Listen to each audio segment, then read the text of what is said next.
இங்கே இருக்கிற அதிகாரிகள் யாரும் கோச்சிக்கூடாது. எனக்கு தெரிஞ்சு எங்கள் ஊரில் நான் சொல்கிறது அவர்லாம் ரிட்டையர் ஆகிட்டார். இவருக்கு ஒரு பெரிய அதிகாரி ரொம்ப வேண்டியவர், தெரிஞ்சவர்.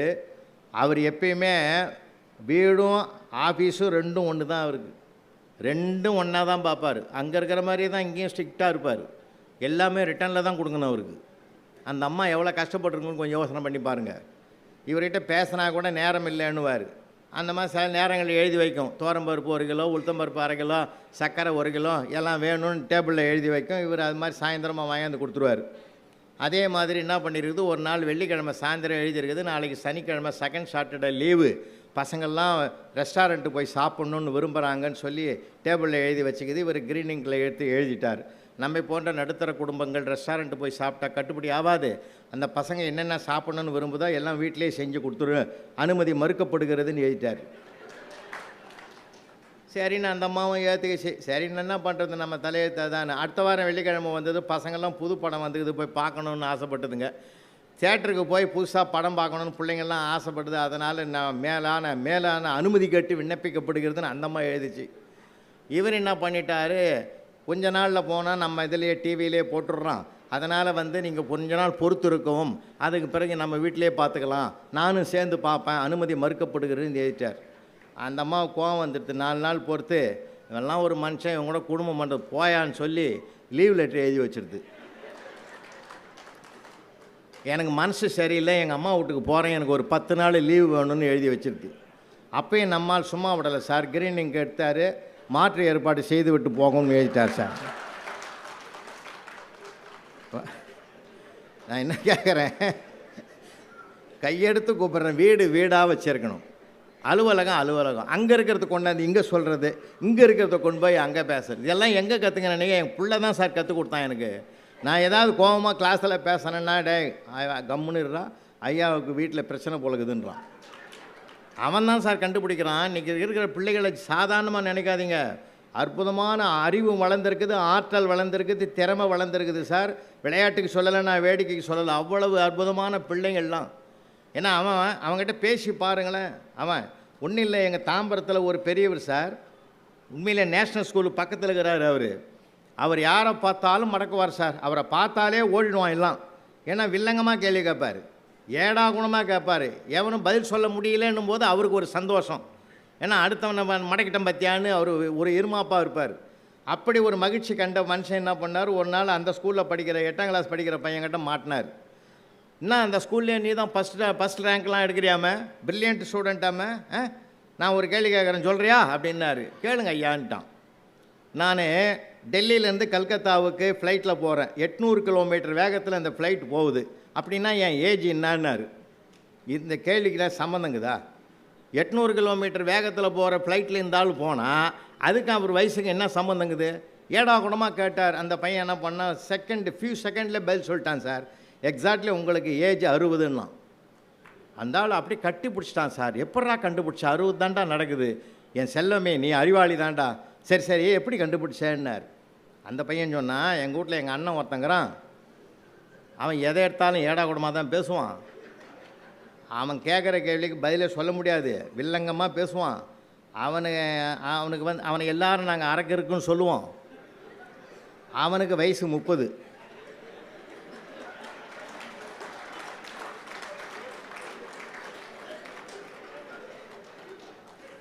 அரக்கருக்கு 30ன்னா முழுக்க இருக்கு 60 தானே இருக்கணும். அதை வச்சு தான் நான் கணக்கு போட்டேன்னா. அன்னையோடு அவர் டைரி எடுத்து எழுதிட்டார், இனி வாழ்நாளில் நான் எவனையுமே கேள்வி கேட்க மாட்டேன்.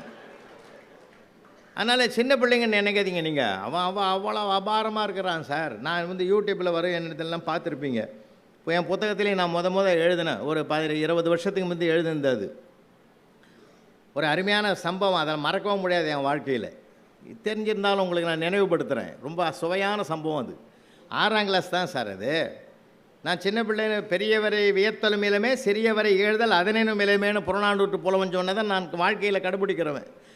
6ஆம் கிளாஸ் பையன் சார். அது மார்க் 2 மார்க் ஃபெயில் ஆகிட்டாப்புல, 33 தான் வாங்கியிருக்க ஆளுக்கு. என் பக்கத்தில் வந்து அப்படி பவ்யமாக நின்னான். என்ன நிற்கிறேன்னு,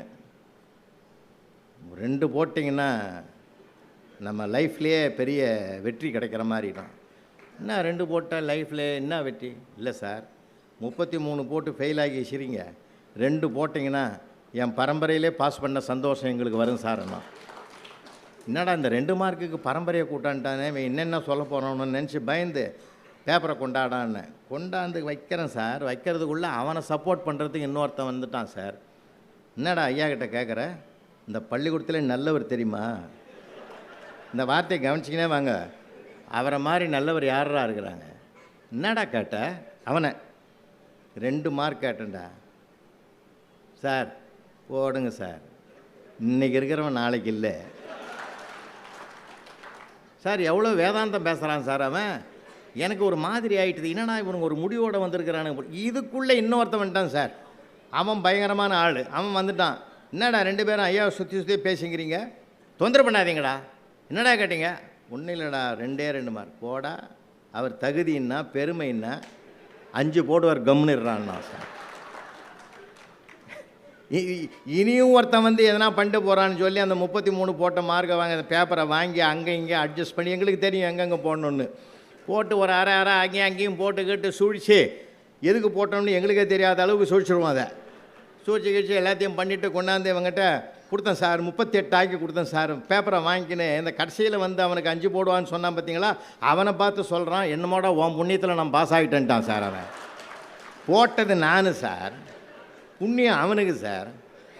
இதுதான் சார் பிள்ளைகள். அவங்க கூட ஜாலியாக இருக்கணும் சார். அதனால தான் எப்பயுமே குழந்தைகள் தினம்னு ஒன்று கொண்டாடுறோம் இல்லையா? எப்போ? நவம்பர் 14. இன்னொரு தினம் கொண்டாடுறோம், காதலர் தினம்னு ஒன்று கொண்டாடுறோம். எப்போ? எல்லாம் ஞாபகம் வச்சுருக்கோம் பாருங்கள். ஒரு குறள் சொன்னால் ஞாபகம் வராது. காதலர் தினம் பிப்ரவரி 14, குழந்தைகள் தினம் நவம்பர் 14. சரியாக பாருங்கள், நம்மளால் அறிவாளிங்கய்யா. டேட்டு கூட எப்படி வச்சுக்கிறான் பாரு, நடுவில் சரியாக 10 மாதம். நீ கணக்கு போட்டு பாருங்களேன், கரெக்டாக போட்டு வச்சுக்கிறான் கணக்கை. குழந்தைகள் தினம்னு கொண்டாடக்கூடாது சார், குழந்தைகளை தினமும் கொண்டாடணும் சார். நிஜமாக சொல்கிறேன். குழந்தைங்கிட்ட நம்மெல்லாம் அம்மா தாத்தா பாட்டி பெரியப்பா சித்தப்பா அப்பாலாம் எவ்வளோ சார் பேசியிருப்பாங்க நம்மக்கிட்ட? எவ்வளோ பேர் பேசியிருப்பாங்க? நினச்சா நம்ம வாழ்க்கையில் மறக்க முடியாது. எங்கள் பெரியப்பா சார் 16 பசங்க சார். அவருக்கு யாராவது கேட்டால் பகவான் அவ்வளோதான் கொடுத்தாருன்னுவார். சம்மந்தம் இல்லாத பேசுவார் அவர். பகவான் கொடுத்தாரா, வரவன் சும்மா இருக்க மாட்டான், பகவான் கொடுப்பாரா இப்படி நிறுத்திட்டாரான்னு, கொடுக்காம எங்கே போடுறான்னுவார் சார். அவளை அன்றைக்கி 100 ரூபா சம்பாரித்தான் 1000 ரூபாய் வாழ்க்கை வாழ்ந்தான் சார். இன்றைக்கி 1000 ரூபாய் சம்பாதிக்கிறோம், 100 ரூபா வாழ்க்கை கூட நம்ம வாழலை சார். கருவிகளை கட்டின்னு அழறான், அவன்லாம் உறவுகளை கட்டின்னு கோடி அப்படி வாழ்ந்த வாழ்க்கையாக வாழ்ந்தான் சார். ஆனந்தமான வாழ்க்கை வாழ்ந்தான் சார். 16 பதில் 10 ஆம்பளை பிள்ளைங்க சார், 6 பொம்பளை பிள்ளைங்க சார். யாராவது வந்து கேட்பாங்க அந்த பையனுக்கு பேர் என்னான்னு, உடனே எங்கள் பெரியப்பா எங்கள் பெரியம்மா கிட்ட சொல்லுவார், அந்த 8ஆம் நம்பர் பையனுக்கு பேர் கேட்குறாரு சொல்லுன்னுவார். ஏன்னா இவருக்கு ஞாபகம் வச்சுருக்க முடியாது, அது நம்பர் தான் சீரியல் நம்பர் போட்டு வச்சுக்கிறார்.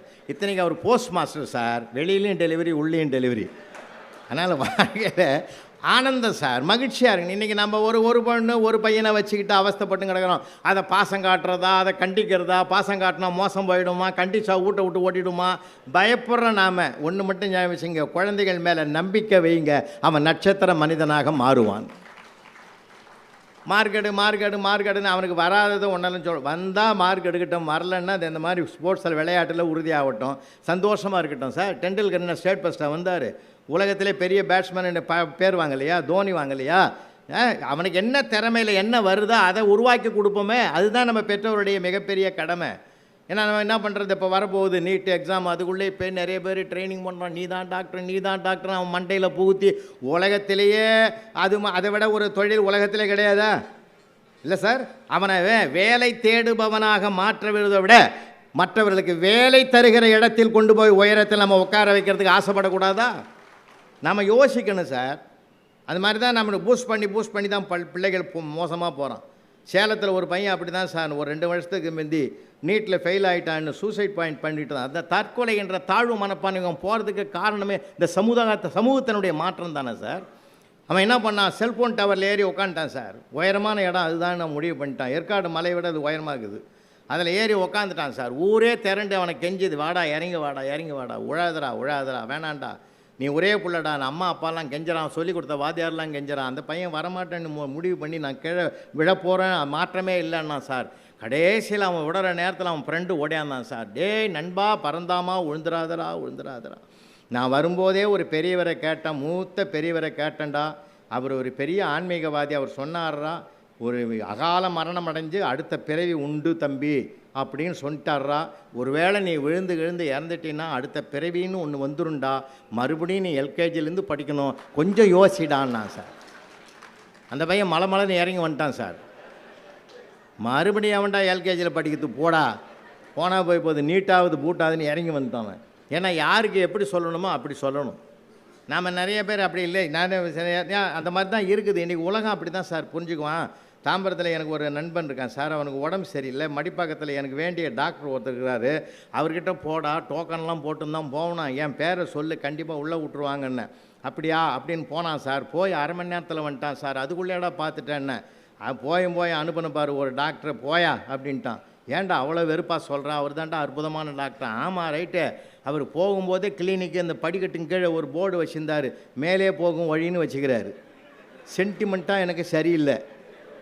நீ சொன்னேன்றதுக்காக நான் படியில் ஏறி மேலே போனால் அங்கே போர்டை பார்த்துட்டு பகீர்னு ஆகி போச்சு. டாக்டர் வைகுண்டம்னு வச்சுக்கிறாரு, கீழே மேலே போகும் வழின்னு வச்சுக்கிறாரு, மேலே வைகுண்டம்னு வச்சுக்கிறாரு. இவர்கிட்ட காட்டினா நமக்கு வேலைக்கு ஆகாத நான் வீட்டுக்கு வந்துட்டேன்ட்டான். இன்றைக்கி இந்த சென்டிமெண்ட்டு நம்ம எப்படி எடுத்துக்கிறோம் சார், ஒவ்வொன்று நாம் எடுத்துக்கிறத பொறுத்து தான். மனம் எப்படி உயர்வாகவும் கருதலாம், தாழ்வாகவும் கருதலாம், இன்பமாகவும் கருதலாம், துன்பமாகவும் பார்க்கலாம். மனம்தான் சார் மனிதனை தீர்மானிக்குது. மனிதனை தீர்மானிப்பதே மனம்தான் சார், மனம்தான். இப்போ நம்ம தனபால் ரெட்டியார் இருக்கார், இங்கே இருக்கிற மேடையில் கம்பன் கழக தலைவர் இருக்கார். என்னை பார்த்துட்டு ஒரு 10 கிலோ அரிசியை கையில் கொடுத்து, அருமையான அரிசியாக, விழுப்புரம் மாவட்டத்தில் எங்கேயுமே கிடைக்காது, நல்ல பச்சை அரிசி, அருமையான அரிசி, இதை எடுத்துன்னு பஸ் ஸ்டாண்டு வரைக்கும் தூக்கின்னு வாண்டுறாரு. எனக்கு ரொம்ப கஷ்டமாக இருக்கு, ஏன் இவ்வளோ சுமையை கொடுத்தாருன்னு, 10 கிலோவை தூக்க வச்சிட்டாருன்னு. அதே தனபால் ரெட்டியார் என் கையில் ஒரு அழகான 10 கிலோ வெயிட் இருக்கிற குழந்தையும் கையில் கொடுக்குறார். இந்த குழந்தைய பஸ் ஸ்டாண்டு வரைக்கும் அதை கொஞ்சம் தூக்கின்னு வரேன். அந்த அரிசியை தூக்கின்னு வரும்போது சிரமமாக தூக்கின்னு வந்தேன். ஒன்று சுமையாக தெரிகிறது, இன்னொன்று சுகமாக தெரிகிறது. ரெண்டும் 10 கிலோ வெயிட்டு தான்.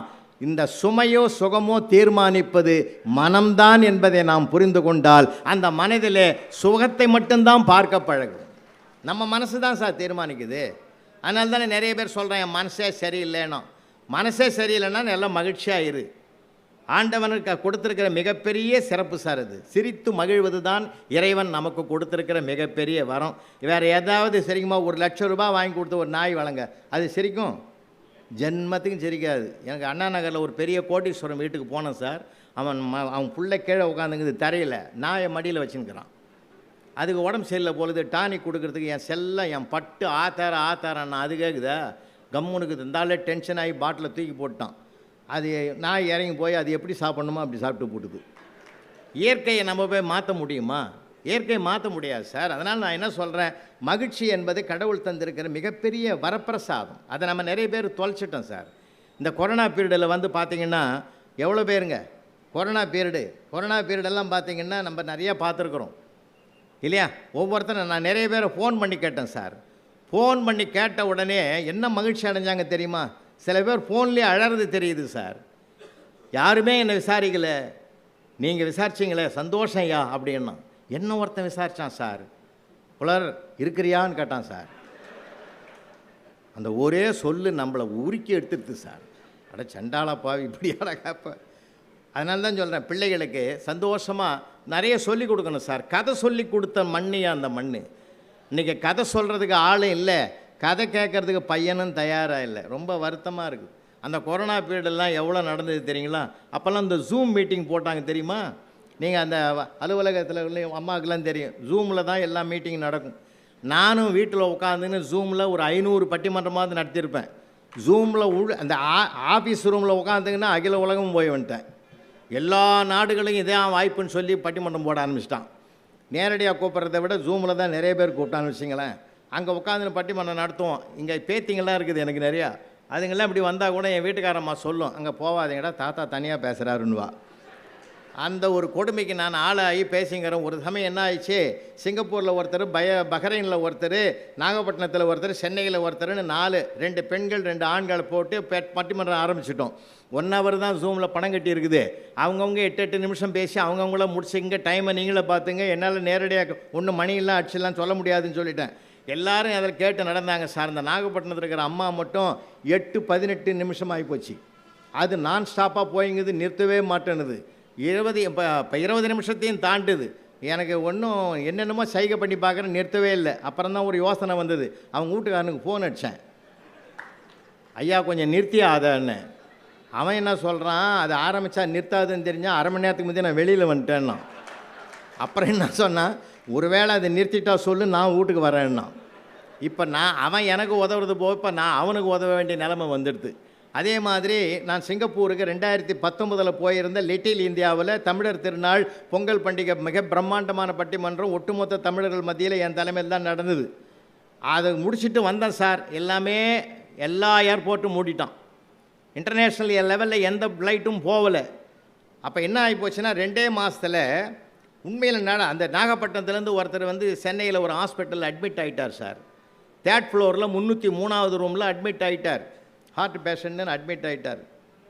அருமைச்சந்திரன்னு ஒரு கப்பல் தொழிலதிபர். அவர் என்ன பண்ணார், எனக்கு அங்கே தான் அவர் தான் எனக்கு அந்த லிட்டில் இந்தியாவில் கூப்பிட்டவர். ஒரு ஃபோன் பண்ணி, ஐயா நாங்கள்லாம் வர முடியாது, தயவு செஞ்சு எனக்காக நீங்கள் கொஞ்சம் பாதுகாப்பாக போய் அந்த நண்பரை பார்த்துட்டு வாங்கன்னார். சரி நானும் போனேன் சார். எப்படி ஒரு பழமுதி சோலையில் நிறைய பழம்லாம் வாங்கிக்கின்னு நிறைய போனேன் சார். 303வது ரூமு. தொந்தரவு பண்ணுறோமோ ரெஸ்ட் எடுக்கிறாரோ என்ன நினச்சாருன்னு பார்த்தேன். லேசாக கதவு திறந்துருந்தது. நல்ல வேலை தொந்தரவு பண்ணாத உள்ளே போய் பார்க்கலான்னு சொல்லி எட்டி பார்த்தேன். அந்த பெட்டில் படுத்திருந்த ஆள் என்னை பார்த்துட்டு பரபரப்பாக எழுந்தார். நான் சொன்னேன், எந்திரிக்காதையா, இந்த மாதிரி பரபரப்பு அடைஞ்சு பதற்றம் அடைஞ்சு தான் உனக்கு இந்த வியாதியாக வந்திருக்குது, உனக்கு என்ன ப்ராப்ளம்னு எல்லா ஸ்டோரியும் அருமைச்சந்திரன் சொல்லிட்டாரு, நீ அப்படியே படுன்னேன். இல்லை சார், எதையும் பேசாதையா, கம்முன்னு படுன்னு சொல்லி எடுத்து போன ஆப்பிளை கழுவி தோலை சீவி 2 பீஸ் போட்டு அவருக்கு சாப்பிட வச்சு, இப்போ 2 நாள் ஆச்சா அட்மிட் ஆகி இப்போ ஹார்ட் பெயின்லாம் எப்படிக்குதுன்னு கேட்டேன். ஹார்ட் பெயின் இருக்கிறவன் இசிஜி எடுக்க போய்க்கிறான்.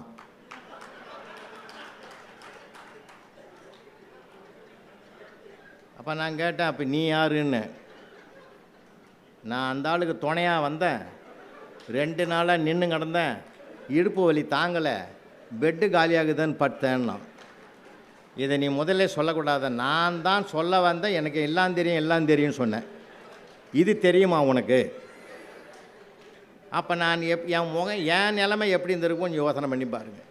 சில நேரங்களில் இந்த மாதிரி அறியாமையினாலேயும் ஹியூமர் வரும், அறிவினாலேயும் ஹியூமர் வரும். உலகத்தில் கொட்டி கிடக்குது சார், மகிழ்ச்சி கொட்டி கிடக்குது சார். எல்லாம் ஆசிரியர்கள் நிறைய பேர் இங்கே இருப்பீங்க, ஆசிரியர் பெருமக்கள் நிறைய பேர் இருப்பீங்க. முந்தியெல்லாம் ஆசிரியர்கள் பாடம் நடத்துனது ரொம்ப அன்பாக இருந்தது. இப்போல்லாம் நெருக்கடி சார். எந்த கவர்மெண்ட் ஜாபில் இருக்கிறவங்களும் நிம்மதியாக ரிட்டையர் ஆகி வீட்டுக்கு வந்தாங்கன்னா அதை விட சந்தோஷம் உலகத்தில் எதுவுமே கிடையாது. நான் அவ்வளோ டென்ஷன், அவ்வளோ பிரச்சனை சார் எல்லார் இடத்துலையும் இருக்குது. சும்மாவே கேட்பான் சார் டாக்டர்கிட்ட. நான் ஒன்றும் இல்லை, என் ஃப்ரெண்டு ஒருத்தர் டாக்டர், அவர் பார்க்கலான்னு போயிருந்தேன், பேஷண்ட் வந்துட்டான் சார். சரி நீங்கள் அவரை பார்த்து முடிங்கன்னு. அவர் உக்காந்தது, ஸ்டெத்தோஸ்கோப் எடுத்தார், இப்படி வச்சார், பார்த்தாரு, முதுகில் வச்சு பார்த்தாரு, கண்ணை காட்டுன்னு பார்த்தாரு, நாக்கை நீட்ட சொன்னார், எல்லாம் பார்த்துட்டு என்ன பண்ணுதுன்னார். இவ்வளோ நேரம் என்ன பண்ணேன்னு கேட்குறான் சார் இவன். என்னையே கேட்குறதுக்குனே இதெல்லாம் பண்ணேன்னா. எங்கள் ப்ரொசீஜர் எதோ முறைப்படி தான் அப்படி தான் செய்வோம். இப்போ என்ன பண்ணுது சொல்லு. ஒன்றும் இல்லை டாக்டர், இந்த வலது கால் முட்டி குடையுதுன்னா. உடனே டாக்டர் கேட்டார், என்ன வயசுன்னார். 70ன்னா. 70 வயசுன்னா குடைய தான் செய்யும்னார். அவன் கேட்குறான், இடது கால் முட்டிக்கும் அதே வயசு தானே, ஏன் குடையிலன்னா. இப்போ டாக்டருக்கு குடைய ஆரம்பிச்சிருது. அவர் இப்படியே கையை வச்சார். இவன் கேட்குறான், வலிக்கிற மாதிரி இருக்குதான்னா. ஆமான்னார். அதெல்லாம் ஒன்றும் பயப்படாத, அது வாயு சம்மந்தப்பட்டது, இஞ்சி தட்டி டீ போட்டு சாப்பிட்டா சரியாக போடும், எனக்கு பல முறை வந்திருக்குதுன்னு வைத்தியம் கேட்க வந்தோம், வைத்தியம் சொல்லிங்கிறான். அப்போ அவர் என்ன பண்ணார், மறுபடியும் கேட்குறான், இந்த முட்டி வலிலாம் சரியாக போகணுன்னா என்ன பண்ணுறதுன்னா. டெய்லி 4 கிலோமீட்டர் நடன்னார். அவன் சொல்கிறான், நடக்கிற காரியமாக சொல்லன்னா. அவருக்கும் கோபம் வராத மனுஷன் தானே அவரும், நீ நடக்கலைன்னா காரியம் நடக்கும் போயான்ட்டார். அதனால் வாழ்க்கையில் எல்லா இடங்களிலும் எதை குதர்க்கமாக வர்றதும் சரி, அறிவுபூர்வமாக வர்றதும் சரி, மகிழ்வதற்கு நம்ம மனசை தயாராக வச்சுருக்கணும். குற்றம்பாக்கின்னு சுற்றம் இல்லைன்னா.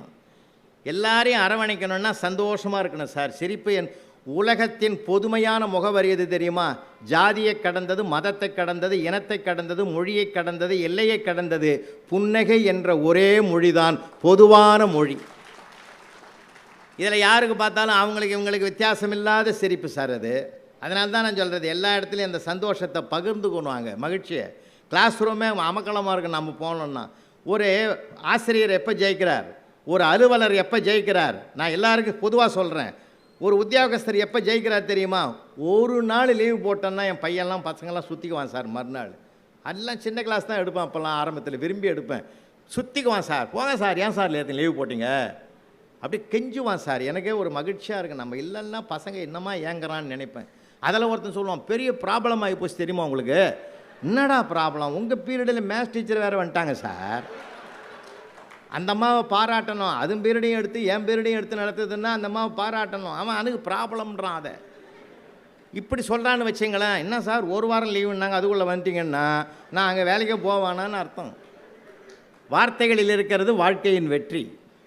எவ்வளோ விஷயங்கள் இருக்குது சார், எவ்வளோ விஷயங்கள் நம்ம படிக்க வேண்டிய விஷயங்கள் நிறையா இருக்குது. அதனால தான் நான்லாம் பார்த்தீங்கன்னாக்கா பாய்ஸு கேர்ள்ஸு எல்லாமே படிக்கும். உண்மையிலே சொல்கிறேன், இந்த இந்திய திருநாட்டில் பாரத பூமியில் இன்றைக்கும் தர்மம் இருக்கிறது என்றால், அறம் இருக்கிறது என்றால், அது பெத்த தாயாலும் கட்டிய மனைவியாலும் தான் அது வாழ்ந்து கொண்டிருக்கிறது. பெண்கள் தான் அந்த அறத்தினுடைய கண்களாக இன்றைக்கி இருக்கிறாங்க. கிளாஸ் ரூம்லேயும் நாங்கள் பார்ப்போம். ஏன்னா ஒரு பையனையோ பெண்ணையோ உருவாக்க வருது, ஒன்று கருவறை, இன்னொன்று வகுப்பறை. அந்த வகுப்பறையில் நாங்கள் அந்த பிள்ளைகளை பார்க்குற போது அவ்வளவு ஆனந்தமாக இருக்கும். எந்த பிள்ளையும் நாங்கள் வைய மாட்டோம் சார். எல்லாமே சமமாக பார்க்குற ஒரு மனோபாவம் தான் ஆசிரியர்களுக்கு. ஆனால் அந்த ஆண் பிள்ளைக்கும் பெண் பிள்ளைக்கும் வித்தியாசம் இருக்குது தெரியுமா உங்களுக்கு? ஒரு கேள்விக்கு ஆன்சர் தெரிஞ்சாதான் சார் ஒரு பொண்ணு எழுதும். இன்றைக்கும் சொல்கிறேன், ஒரு பெண்ணு ஆன்சர் தெரிஞ்சாதான் சார் எழுதும். தெரியாட்டாலும் பக்கம் பக்கமாக கதை விடுறோம் நம்மால் தான். ஆமாம், கூடுதலாகவே எழுதுவான். ஆமாம், அதனால தான் அப்படி கூடுதலாக எழுதுகிறவங்க போனால் பின்னாடி கூடுதல் அதிகாரியாக வந்துடுவாங்க. கூடுதலாக எழுதுவான் சார். அவனுக்கு பஞ்சமே இருக்காது ஆன்சருக்கு. அப்படி தான் ஒரு தடவை கேட்டு, இந்த பூகம்பம் எப்படி உருவாகும்னு ஒரு பையன் மனசாட்சியில் எழுதிக்கிறான் சார். வானம் வெடித்து சிதறும், பூமி பிளக்கும், கடல் கொந்தளிக்கும், பெருக்கெடுத்தும் ஓடும் வெள்ளத்தில் எங்கள் தமிழையா முதலில் போய் விடுவார். அவரை தொடர்ந்து ஆடு மாடுகளெல்லாம் போகும். என் கூட எதை அனுப்புகிறான் பாருங்கள். நானே பட்சு பார்த்து மனம் நொந்து நூலாகி அவனை கிட்ட கூப்பிட்டு, டேய் தர்மத்துக்கே அடுக்காதுரா இது, இப்படி அதர்மமாக எழுதுகிறேன்னாங்க சார். ஓன்னு அழுதான் அந்த பையன். உலகத்திலேயே அழுதான்னா, தான் செய்த தவறுக்கு ஒருத்தன் அழுதான்னா அதை விட மன்னிப்பு உண்டா? இல்லை, மனசாட்சியோட பாராட்டினேன். தம்பி உன்னை நான் பாராட்டுறேன் ராஜா, அழுத போதும் போதும் நிறுத்து. நான் அதுக்கு அழுவலை. என்னடா கம்மா போடுற, இன்னும் எதுக்கு அழுத? நீ படிச்சு பார்த்து திருத்துவன்னு நான் நினைக்கவே இல்லைன்னா. அதனால் சார் அவனை பிள்ளைகளை அரவணைக்கணும் சார். மகிழ்ச்சி சார் இது. அவன் ஆன்சர் எழுதுவான் தெரியுமா உங்களுக்கு? சிலதெல்லாம் ரொம்ப ஃபென்டாஸ்டிக்காக. நான் சில பண்டலாக வீட்டில் கட்டி வச்சுக்கிறேன். அதெல்லாம் பொக்கிஷம் சார். வள்ளுவருக்கே தெரியாத ரகசியத்தெல்லாம் எழுதி வச்சுருப்பான் அவன். அவ்வளோ அருமையாக எழுதியிருப்பான். 18ஆம் நூற்றாண்டில் வாழ்ந்தவர்களை பற்றி குறிப்பு வரைன்னு கேட்டிருந்தேன். ஒருத்தன் எழுதிக்கிறான், அனைவரும் மாண்டு விட்டனன்னு எழுதுனான் சார். அவனுக்கு ஃபுல் மார்க் போட்டேன். ஏன்னா அப்படி ஒரு ஆளை காட்டணுவான். நான் எங்கே போவேன்? 4000 திவ்ய பிரபந்தம் குறிப்பு வரைன்னு கேட்டிருக்கேன் சார். ஒருத்தன் எழுதிக்கிறான், இது 4000 பாடல்களை உடையது, அதிலே இருக்குது. இது படிக்க படிக்க திவ்யமாக இருக்கும், அதிலே இருக்குது. இதை உலகம் பிரபந்தம் என்று அழைக்கும். 3 சொல்லை எடுத்து 3 சென்டென்ஸ் எழுதிட்டான் சார் அவன். ரொம்ப பயங்கரமான ஆளுங்க தெரியுமா உங்களுக்கு? அதை விட பெரிய வேடிக்கை என்னென்னா, எங்கள் கணக்கு டீச்சர் சாந்தகுமாரின் பேர், எனக்கு அசிஸ்டண்ட்டாக இருந்தவங்க, அவங்க ஒரு கணக்கு கேட்டிருந்தாங்க சார். காலமும் நேரமும்னு ஒரு கணக்கு கேட்டிருந்தாங்க. 10 பேர் சேர்ந்து ஒரு தார் ரோடை 20 நாளில் போடுறாங்க. அதே ரோடை 15 பேர் சேர்ந்து எத்தனை நாளில் போடுவாங்க? இதே ஆள் மேற்படி ஆள் எழுதிக்கிறான் சார். இது அனாவசியமான கேள்வி. ஏற்கனவே 10 பேர் போட்ட ரோடை 15 பேர் எதுக்கு போடணும்னு எழுதிக்கிறான் சார். கீழே எழுதிக்கிறான், இது அரசாங்கத்துக்கு வீண் செலவுன்னு எழுதிக்கிறான்.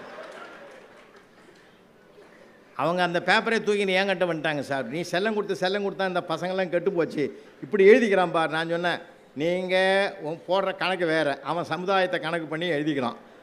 எனக்கு என்னமோ உங்கள் ஆன்சரை விட அவன் ஆன்சர் தான் எனக்கு ரொம்ப பிடிச்சிருக்குதுன்னு. உங்களுக்கெல்லாம் இந்த மாதிரிலாம் எழுதினாக்கா நீங்கள் பொறுத்துக்குங்களே, அடா இதை விட பயங்கரமாக எழுதிக்கிறாமா. காந்தி ஜெயந்தி குறிப்பு வரைங்கன்னு கேட்டிருந்தேன். காந்தியை பற்றி 4 வரி எழுதிட்டு அடுத்த வரி எழுதிக்கிறான். ஜெயந்தியை பற்றி எனக்கு எதுவும் தெரியாதுன்னு எழுதிக்கிறான் சார். அவன் அப்படி தான் சார் இருப்பான். பையன்னா குழந்தைத்தனம் இருக்கும், வேடிக்கை இருக்கும், விளையாட்டு இருக்கும், எல்லாமே இருக்கும். அதை நாம் தான் பெருந்தன்மையோடு ரசனையோடு ஏற்றுக்கணும். அந்த ரசனையோடு ஏற்ற அந்த குறும்புத்தனத்தை ரசித்து அவனை நீங்கள் நெறிப்படுத்தினீங்கன்னு வச்சுங்க, அவன் தான் சார் பின்னாடி பெரிய ஆளாக வருவான், பெரிய அறிஞனாக வருவான். அவனுடைய ஆர்வத்தை இன்னும் சொல்லுமா, அதிகமான இந்த வாழ்த்தனம் துடுக்குத்தனம் பண்ணுது பாரு பிள்ளைங்க, அவங்க தான் பிற்காலத்தில் கண்டுபிடிப்பாளனாகவே வருகிறார்கள் என்று ஒரு சர்வே சொல்லுது. அதுவும் அப்படி தான் இருக்கும் உலகமே. இல்லையா? நமக்கு மட்டுமா அது? ஆனானப்பட்ட 1299 முறை போராடி 1300வது முறை தான் இந்த மின் விளக்கே கண்டுபிடிச்சார் தாமஸ் ஆல்வா எடிசன். அந்த பல்பு எரியுது சார். இவ்வளோ கஷ்டப்பட்ட மனுஷனுக்கு எப்படி இருக்கும் சந்தோஷம்? தான் சம்சாரத்தை தான் சார் எழுப்பினார். தூங்கினுங்கிற அந்த அம்மாவை எழுப்பி, ஹாய் இங்கே பார், நான் கண்டுபிடிச்ச பல்பு எரியுதுன்னார். அனுப்பிச்சிட்டு படுத்துக்கு ஏன்ச்சு. அவர் எந்த அளவுக்கு நொந்து நூலாயிருப்பார் கொஞ்சம் அவசரம். இந்த உலகம் என்பது பாராட்டுங்க, தயவுசெய்து. உண்மையிலே உங்கள் நண்பன் உயர்ந்துட்டாரா பாராட்டுங்க. விளையாட்டுகள் அந்த பாராட்டுகிற மனம் எங்கேருந்து வரும் தெரியுமா? மகிழ்ச்சியை மனதில் குடியிருக்க வைக்கிறவனால் தான் பாராட்டு என்ற எண்ணமே வரும். பாராட்டு என்பது ஒரு மனிதனை உருவாக்குகிற மிகப்பெரிய படிக்கட்டு. அதனால தான் சொல்கிறேன். நான்லாம் நிறைய குடும்ப கூட்டத்தில் பேசுகிறவன் சார். அண்ணன் தனபாலுக்கு இந்த நிறைய நிகழ்ச்சிகள் அறியும் லைன்ஸ் கிளப்லாம் கூட்டியிருக்காருன்னு அழைச்சிருக்கார், ரோட்டரிக்கெலாம் அழைச்சிருக்காரு. எதுக்கு சொல்கிறேன்னா, அந்த ஃபேமிலி தான் சார் முதல்ல. மனித பயிற்சி கொடுக்குற இடமே வீடு தானே சார். பல்கலைக்கழகங்கள் பட்டம் கொடுக்கும், அறிவை கொடுக்கும். அன்பு, பரிவு, பாசம், அரவணைப்பு, உறவுகளை நேசிப்பது என்பது மனித பயிற்சி கொடுக்குற இடம் நம்முடைய வீடு தான் சார். அப்படிப்பட்ட வீடு சாதாரணமான வீடு இல்லை. இந்திய தேசத்து வீட்டினுடைய அம்சம் அற்புதமான அமைப்பையாது. அதான் ஹிலாரி கிளின்டன் 6 மாத காலம் இந்தியாவை சுற்றுப்பயணத்தை முடித்துக்கொண்டு அமெரிக்காவுக்கு போகிற போது ஏர்போர்ட்டில் கேட்டான் நிருபர், உங்களுக்கு என்ன பிடிச்சிருந்ததுன்னு. தென் தமிழ்நாட்டு குடும்பங்கள் எனக்கு பிடித்ததுன்னு எழுதி சொன்னாங்க அந்த அம்மா. ஏன் கோயில்கள் பிடிக்கலையான்னு கேட்டாங்க. குடும்பமே கோயில்களாக இருப்பதை நான் அங்கு தான் பார்த்தேன்னாங்க. எவ்வளோ அருமையான ஒரு ரிப்போர்ட் அது. நமக்கெல்லாம் கிடைத்த அதனால தான் தாயிற் சிறந்த கோவில் இல்லைனா, தந்தை சொல் மிக்க மந்திரம் இல்லைனா, அன்னையும் பிதாவும் முன்னேறி தெய்வம்னா. அம்மாவும் அப்பாவும் பட்டினி போட்டுட்டு நீ 1008 ஸ்தலங்களுக்கு போய் பிரயோஜனமே கிடையாதுன்னு சொல்லி கொடுத்த மண் இந்த மண். தாய் தந்தை தான் மூத்த தெய்வங்கள், கண்கண்ட தெய்வங்கள் என்று சொல்லி கொடுத்த இந்த மண். அதனால தான் அந்த மனித பயிற்சி கொடுக்குற இடம் நம்முடைய வீடு. இங்கே தான் என் மகிழ்ச்சி கொட்டி கிடக்குது. அதனால தான் நான் குடும்ப கட்டத்தில் சொல்லும்போது, ஒரு பொங்கல் வருதா, தீபாவளி வருதா, கணவன் மனைவி சேர்ந்து போங்க, ஜவுளி கடைக்கெல்லாம் போங்க, நகை கடைக்கெல்லாம் போங்கன்னு.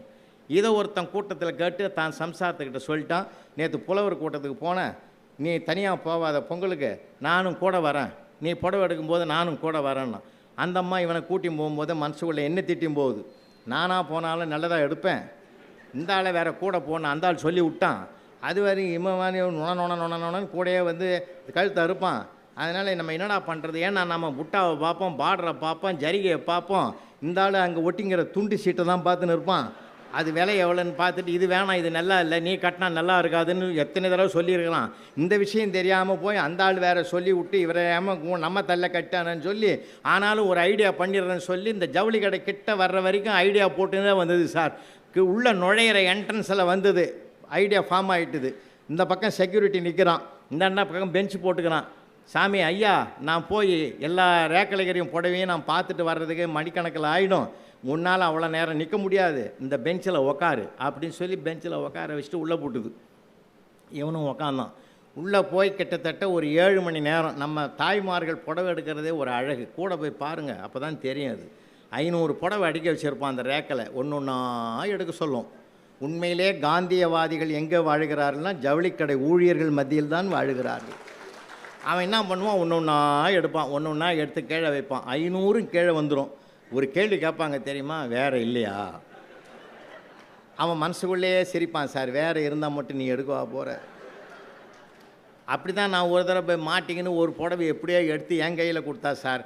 கொடுத்துட்டு சொன்னான், என்னால் நிற்க முடியலையா, அதோ பார் இந்த ஜாக்கெட்டு செக்ஷன் வச்சுக்கிறான் பார்த்தீங்களா, பீஸ் எல்லாம் வச்சு அடுக்கி வைக்கிறான் பார், நீ ஒன்றும் கேட்காத, வாயே திறக்காத, அந்த பையன்கிட்ட கொண்டு போய் இந்த புடவையை கொடு, அவனே வச்சு பார்த்துட்டு எது மேட்சோ அதை கொடுப்பான்னு. அவனை என்ன பண்ணான், ஒரு ரோவும் அப்படி போனான், இப்படி ஒரு ரோ வந்தான், வந்துட்டு சொல்கிறான், சார் உனக்கு மேட்சே அமையலைன்னா. அவன் என்ன சொல்கிறான்னா, நான் கொடுத்த புடவையை சொல்கிறான்னா, அவன் டபுள் மீனிங்கில் அடிக்கிறான்.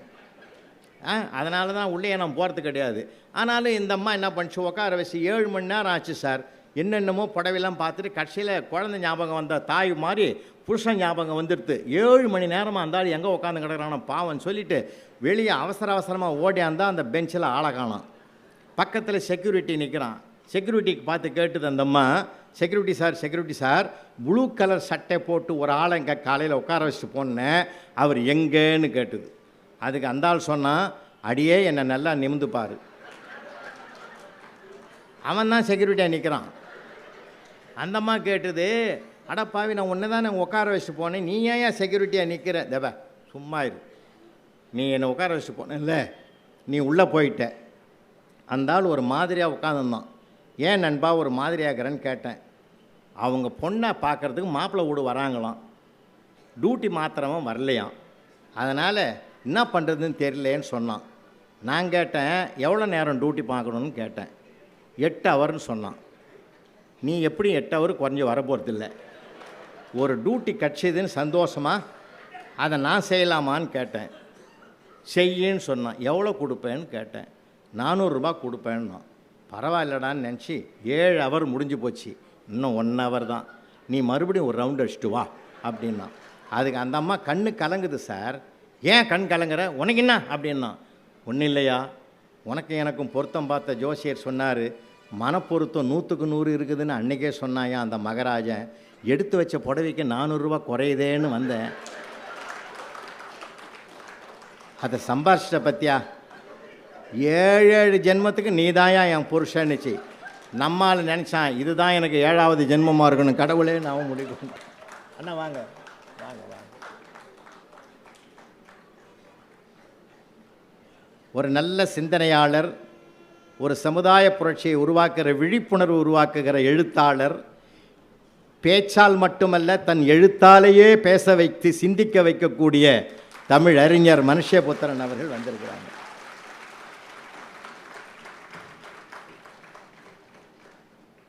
அதனால் வாழ்க்கையில் எவ்வளோ பெரிய மகிழ்ச்சி பாருங்கள்.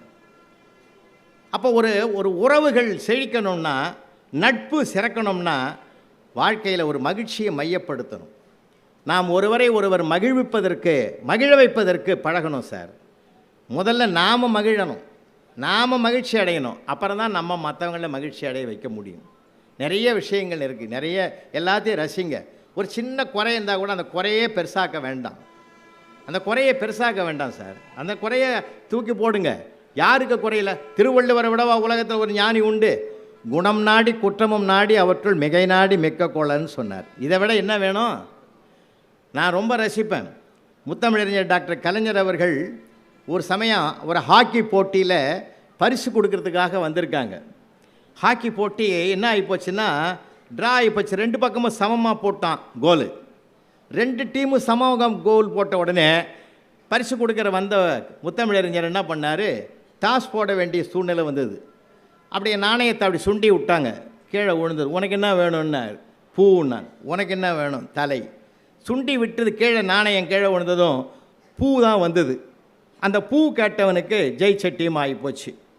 அப்போது பரிசு கொடுக்கும்போது முத்தமிழறிஞர் பேசின பேச்சு என்ன தெரியுங்களா? இது நாணயமான வெற்றி, நாணயத்தால் வந்த வெற்றி. பூ கேட்டவர்கள் ஜெயித்தார்கள், தலை கேட்பது வன்முறை தானே. என்ன அருமை! நான் ரொம்ப ரசிச்சு சார், அது என்ன அற்புதமானது சார் இது இல்லை? அந்த சமயோசித ஞானம் வேணும்.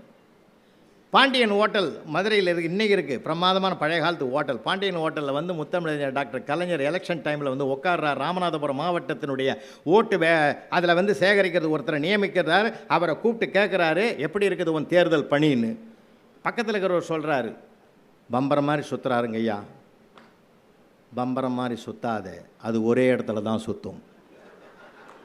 காற்று மாதிரி சூறாவளி பயணத்தை மேற்கொள்ளுன்னு ஒரு சொல்லில் எவ்வளவு ஒரு சுகத்தை பார்க்க முடியும், அதில் ஒரு மாற்றத்தை எப்படி கொண்டு வர முடியும்ன்றது அவரை படிக்கிற போது தான் சார் தெரியும் நமக்கு. எத்தனை பிரச்சனைகள், எத்தனை எதிர்கொள்ள துன்பங்கள், அவ்வளவும் தாண்டி.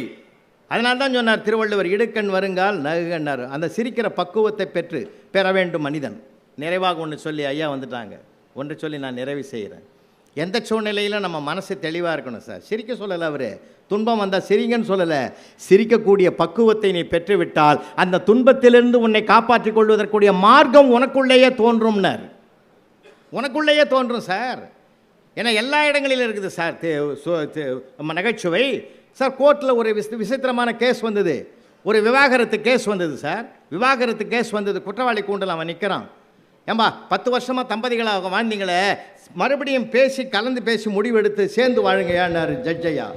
அவன் சொன்னான், நானும் எவ்வளோ முயற்சி பண்ணி பார்த்துட்டேன், அதே வேணாம், இனிமேல் அது ஒத்து வராது, எங்களை பிரித்து விட்ருங்கன்னா. பிரித்து விட்டா என்ன ஆகும் தெரியுமா? என்ன ஆனாலும் சொல்லு சாமின்னா சொன்னார். அடுத்த மாதத்துலேருந்து உன் சம்பளத்தில் பாதி அந்த அம்மாவுக்கு ஜீவனாம்சமாக கொடுக்கணும். அவன் குற்றவாளி கூண்டிலேருந்து கடன்னு சிரிக்கிறான் சார். டேய் வருத்தப்படுவேன்னு பார்த்தா நான், நீ சிரிக்கிற. இல்லை ஏஜமா 10 வருஷமும் முழுசாக கொடுத்துன்னு இப்போ வர மாதத்துலேருந்து பாதி எனக்கு கிடைக்குதுன்னு சந்தோஷம் தாங்கலை. இந்த மாதிரி ஒரு தீர்ப்பு கொடுப்பீங்கன்னா 5 வருஷத்துக்கு முந்தைய நான் கேஸ் போட்டிருப்பேன். நீங்கள் யாருக்குள்ளே என்ன இருக்குன்னு யாராலும் கண்டுபிடிக்க முடியாது சார். அதனால தான் சொல்கிறேன், எந்த நேரமும் சிரிப்பதற்கு மனதை பக்குவமாக வச்சுருப்போம். எதுலேயும் நம்ம கலந்துக்குவோம். அதில் ஒரு விரக்தியாக பேச வேண்டாம். இன்னொன்று சொல்லுங்கள், பாசிட்டிவ் எண்ணங்களை நாம் வளர்த்துக்குவோம் சார். நேர்மறை எண்ணங்களை வளர்த்துக்குங்க. நடக்கும்னு நம்புவோமே, நம்பிக்கை தானே சார் வாழ்க்கை. நம்பிக்கை தானே சார் வாழ்க்கை. அதுதான் சொல்கிறேன். பேராசிரியர் கணேஷ் சிர்சாபேசன், தமிழறிஞர் பத்மஸ்ரீ சாலமன் பாப்பையா அவர்களுக்கே ஆசிரியராக இருந்தவர். அவரும் சொல்லி நான் நிறைவு செய்கிறேன். கணேஷ் சிர்சாபேசன் அவர்களும் நானும் திருமழிசையில் ஒரு அம்மன் கோயிலில் பேசுகிறதுக்கு, பட்டிமன்றம் பேசுகிறதுக்கு காரில் போகிறோம். ஒத்தாண்டீஸ்வரர் கோயிலை தாண்டி போகணும். அப்போல்லாம் மண் ரோடு, நான் சொல்கிறது 30 வருஷத்துக்கு முந்தி, சின்ன மண் ரோடு, 20 அடி ரோடு. காரில் போகிறோம். டிரைவர் பேர் கோவிந்தன், நல்லா ஞாபகம் வச்சுங்க. கோவிந்தனா சங்கு சக்கரம் வச்சுருப்பார்னு அதையும் ஞாபகம் வச்சுங்க. வளைக்க முடியாத இடத்துல ஸ்டேரிங்கை வலிச்சாம்பார் டிரைவரு. வளைச்ச வேகத்தில் ஸ்டேரிங் கையில் வந்துடுச்சு.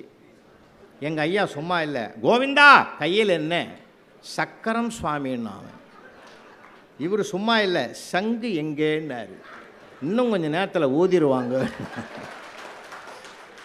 ஏன் இதை சொல்கிறேன்னா, அதையும் ஒரு ஹியூமர் ஆக்கினார் பத்தியா.